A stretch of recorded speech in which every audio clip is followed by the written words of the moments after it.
સાજન માજન બેઠા માનવડે વગ શરણાયું ને વાજા મોટા ઘરના મોભી વીરો મારો બની ગયો વરરાજા મારા તે વીરને પોપટ હરખી બોલી પંખી પ્યારા લાગે મારા રાજ મારા તે વીરને મામાએ પૂછ્યું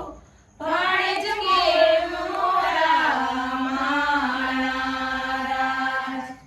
મીઠીલા શેરના આડા રસ્તા નજરે નહોતા દીઠા મારા રાજ